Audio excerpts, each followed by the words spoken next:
Hello दोस्तों, आपका स्वागत है अपने ही खूबसूरत से प्यारे से यूट्यूब चैनल पर। आज हम विज्ञान क्लास 6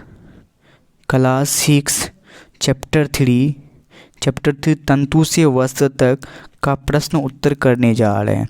चलिए हम वीडियो को स्टार्ट करते हैं। अगर हमारे चैनल पर आप नए हो तो हमारे चैनल को सब्सक्राइब करें और ही बेल आइकन को दबाएं ताकि आपको जब भी न्यू वीडियो आए और आपको नोटिफिकेशन मिल जाए। चलिए वीडियो को स्टार्ट करते हैं। तो पहला क्वेश्चन क्या कह रहा है आपका? पहला क्वेश्चन क्या है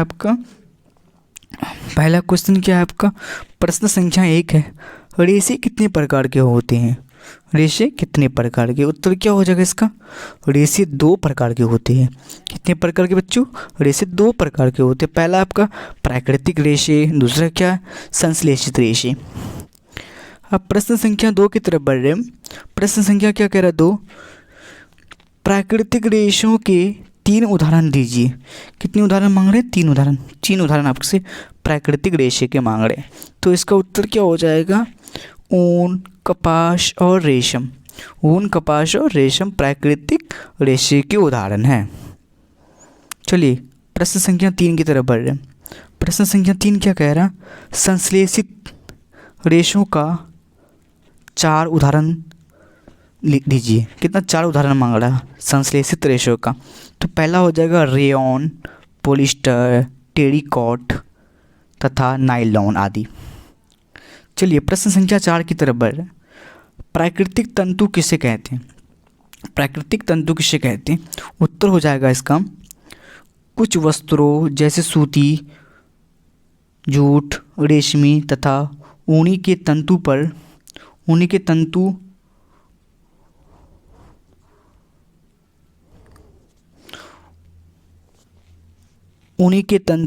पादपों तथा जंतुओं से प्राप्त होते हैं।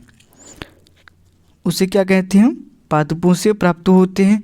उन्हें क्या कहते हैं? प्राकृतिक तंतु कहते हैं, जैसे कपास, ऊन और रेशम। चलिए प्रश्न संख्या 5 की तरफ बढ़ रहे हैं। प्रश्न संख्या 5 कह रहा है संश्लेषित तंतु किसे कहते हैं?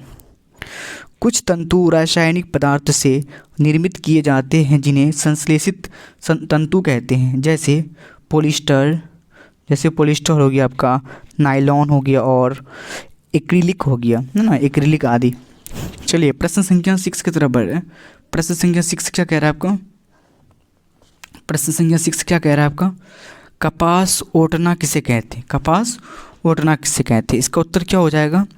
कपास से बीजों को कंकतन द्वारा पृथक किया जाता है। इस प्रक्रिया को कपास ओटना कहते हैं। अब देखिए प्रश्न संख्या 7 क्या आपका? कताई किसे कहते हैं? कताई किसे कहते हैं? इसका उत्तर क्या हो जाएगा? रेशों से तागा बनाने की प्रक्रिया को कताई कहते हैं। रेशों से तागा बनाते हैं, तागा, इसी को कताई कहते हैं। प्रश्न संख्या 8 क्या है? तकली किसे कहते हैं? तो क्या हो जाएगा इसका उत्तर क्या हो जाएगा? कताई के लिए एक सरल युक्ति हस्त तकुआ का उपयोग किया जाता है, जिसे तकली कहते हैं। जिसे क्या कहते हैं? तकली कहते हैं। प्रश्न संख्या 9 क्या आपका कह रहा? प्रश्न संख्या 9 कह रहा हाथ से उपयोग होने वाली कताई युक्त का नाम बताइए। हाथ से उपयोग होना चाहिए ना, तो वो चरखा हो गया।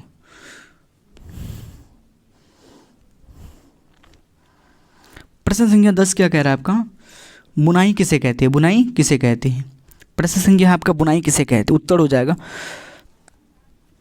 तागो वेफ 2 सेटों को आपस में व्यवस्थित करके वस्त्र बनाने की प्रक्रिया को बुनाई कहते हैं।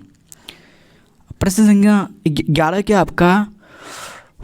फ्रलैक्स क्या है? इसका उत्तर क्या हो जाएगा? फ्रलैक्स भी एक पादप है, मतलब पौधा है, जिससे प्राकृतिक तंतु प्राप्त होता है। प्राकृतिक तंतु प्राप्त होता है। प्रश्न संख्या आपका 12 क्या है? वस्त्र कैसे बनता है? इसका उत्तर क्या होने वाला है? तागों की बुनाई और बंधाई से वस्त्र बनता है। प्रश्न संख्या 13 क्या कह रहा है आपका? निम्नलिखित तंतुओं को प्राकृतिक तथा संश्लिष्ट में वर्गीकृत कीजिए। उत्तर क्या हो जाएगा? कीजिए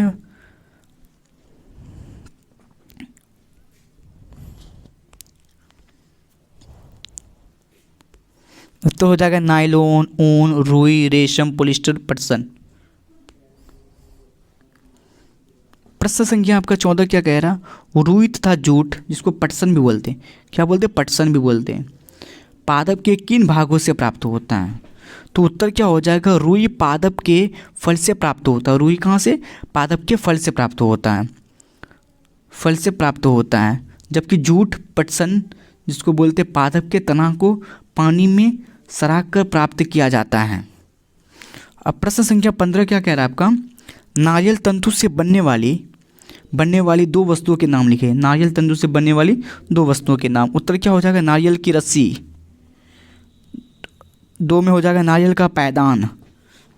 अब चलिए प्रश्न संख्या 16 की तरफ बढ़ रहे हैं अपन।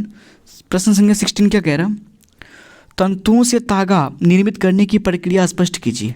उत्तर क्या हो जाएगा, रेशों से तागा बनाने की प्रक्रिया को कताई कहते हैं। इस प्रक्रिया में रुई के एक पुंज से रेशों को खींचकर ऐंठते हैं।